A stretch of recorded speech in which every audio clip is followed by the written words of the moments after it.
আসসালামু আলাইকুম।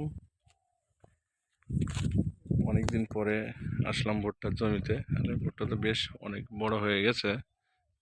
এই অনেকই বড় হয়ে গেছে ভুট্টাগুলা। আজকে জমিতে সার দিব, এই জন্য আসলাম। মোটামুটি গাছ ভালোই মোটা হয়েছে।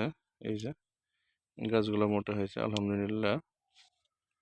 এই গাছগুলো আসলে অতিরিক্ত বৃষ্টির কারণে ভুট্টার জমিটা কেমন যেন হয়ে গেছে। কিছু কিছু গাছ ছোট বড় হয়ে গেছে শুধু বৃষ্টির কারণে। ভুট্টা যেদিন লাগাইছি তারপরে পানি দেওয়া হয়েছে ভুট্টার জমিতে। পানি দেওয়ার পরে সেই আকারে বৃষ্টি হয়ে গেছে। ভুট্টার গাছগুলো পচা লেগেছিল, পচে গেছে, অনেকগুলো বাইর হইলো না।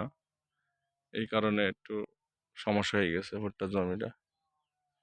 তো আলহামদুলিল্লাহ মোটামুটি ভালোই হয়েছে, একেবারে খারাপ হয় নাই। এই যে গাছগুলা ভালো হয়েছে।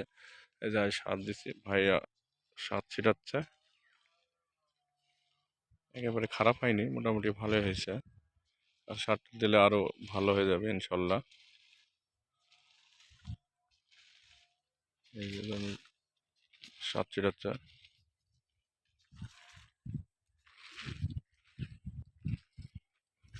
মোটামুটি সুন্দরই হয়েছে।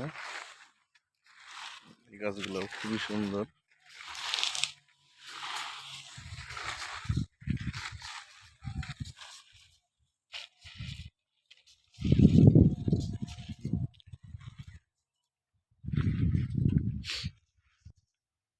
আজকে সার দিয়ে গেলাম এই কারণে।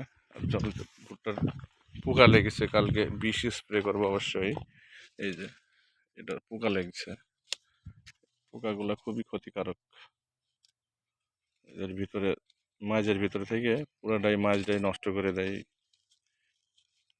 তো এখানে 55 যে কোনো একটা বিষ ব্যবহার করলে সেরে যাবে, আবার সুস্থ সবল হয়ে যাবে গাছটি। এগুলো পুরাটাই সেরে যাবে, পাতাগুলো থাকবে না, এমন পাতা হয়ে যাবে, সাবেক পাতা। এই যে এমনই হয়ে যাবে, পুরাটাই সুস্থ হয়ে যাবে বিষ ব্যবহার করলে। এর ভিতরে পোকাটা দেখাতে পারলে ভালো হতো। এগুলো হচ্ছে পোকার বিষটা, এগুলো এই যে এগুলো পোকার বিষটা, এগুলো হচ্ছে মল পোকার। তো এর সাথে 55 কিছুর সাথে দিতে হবে ইউনিগ্রেট। ইউনিগ্রেট দিলে এর ডিমগুলো আর থাকবে না, ডিমগুলো ধ্বংস হয়ে যাবে। ইউনিগ্রেটের কাজ হলো ডিমগুলো ধ্বংস করা, আর 55 কাজগুলো পোকাগুলো মেরে ফেলা। যাক মোটামুটি ভালো হয়েছে। তো ভালো থাকবেন সবাই।